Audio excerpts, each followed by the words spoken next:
राजकुमारी चंद्रावती बहुत सुंदर थी, लेकिन वह गहनों की दीवानी थी।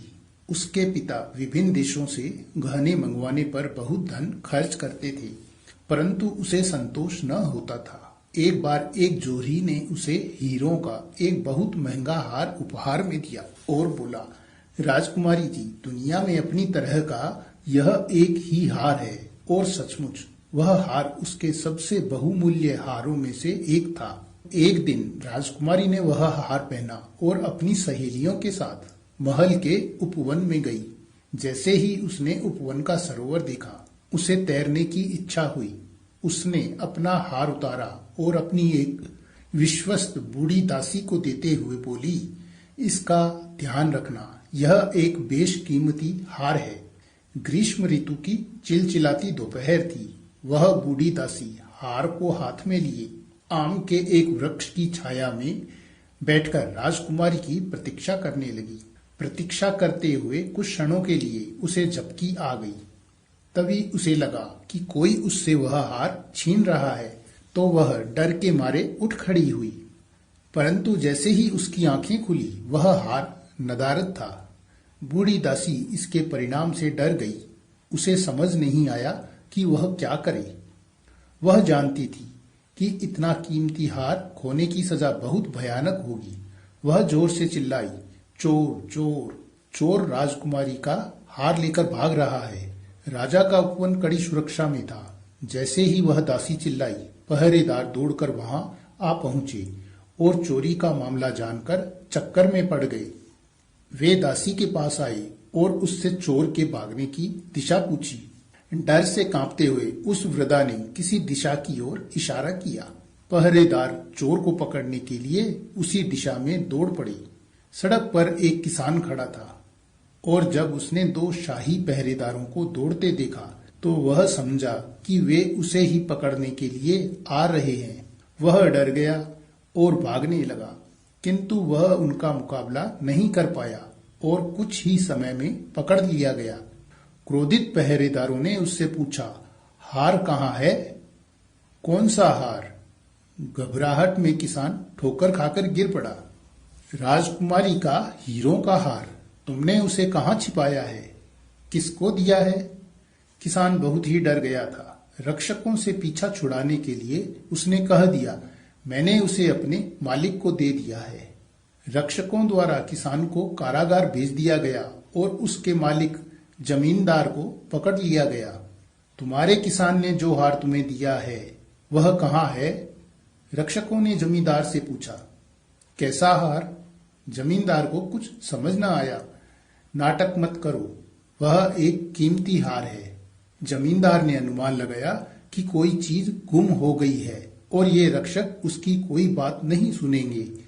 उसी समय उसने टोकरी में फूल ले जाते हुए एक पुजारी को जाते देखा। अपने आप को बचाने के लिए उसने तुरंत कहा, मैंने वह हार उस पुजारी को दे दिया है। वह उसे भगवान को अर्पण करना चाहता था। जमींदार को कारागार भेज दिया गया और पुजारी को पकड़ लिया गया। पुजारी से पूछा गया, वह हार कहाँ है जो जमींदार ने तुम्हें भगवान को अर्पण करने के लिए दिया था?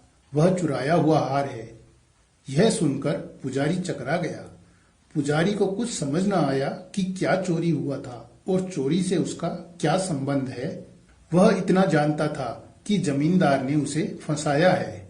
इसी बीच उसने देखा कि राजा का एक अफसर देवी के सामने प्रार्थना कर रहा है। वह आखिर एक अफसर था और बड़े बड़े लोगों से उसके संबंध थे, इसलिए उसका नाम लेकर छूटना आसान होगा। अतः पुजारी ने कहा, मैंने वह हार अफसर भूपति को दे दिया, क्योंकि वे वैसा ही हार बनवाना चाहते थे। पुजारी को कारागार में डाल दिया गया और अफसर से पूछताछ हुई।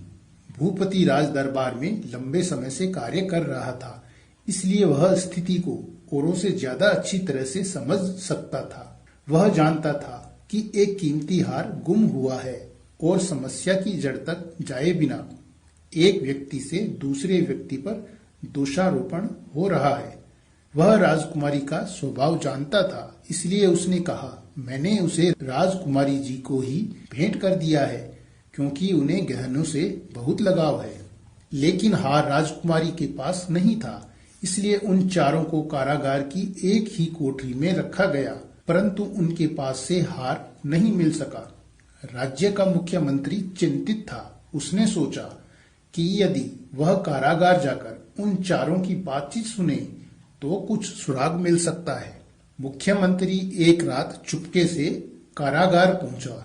वहां उसने सुना भूपति पुजारी को दोष दे रहा था, जब तुमने वह हार मुझे दिया ही नहीं था तो मेरा नाम क्यों लिया?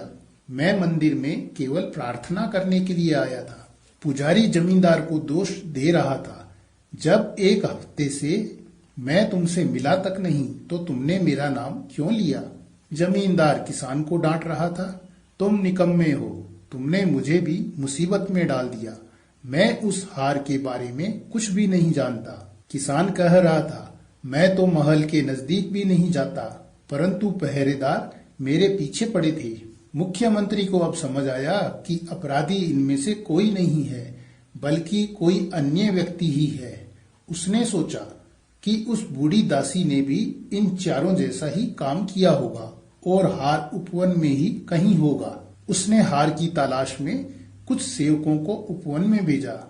उनके आश्चर्य का ठिकाना न रहा जब उन्होंने देखा कि आम के एक वृक्ष पर एक बंदर उस हार को लेकर बैठा था। उन्होंने कुछ फल जमीन पर डाल दिए और बंदर ने वह हार एक ओर फेंक दिया। वह हार लाकर मुख्यमंत्री ने राजा को पेश किया और सारी बात सच्चाई से सुनाई। तब राजा हंसने लगा और उन चारों को कारागार से रिहा करने का आदेश दे दिया और मुख्यमंत्री को इनाम दिया।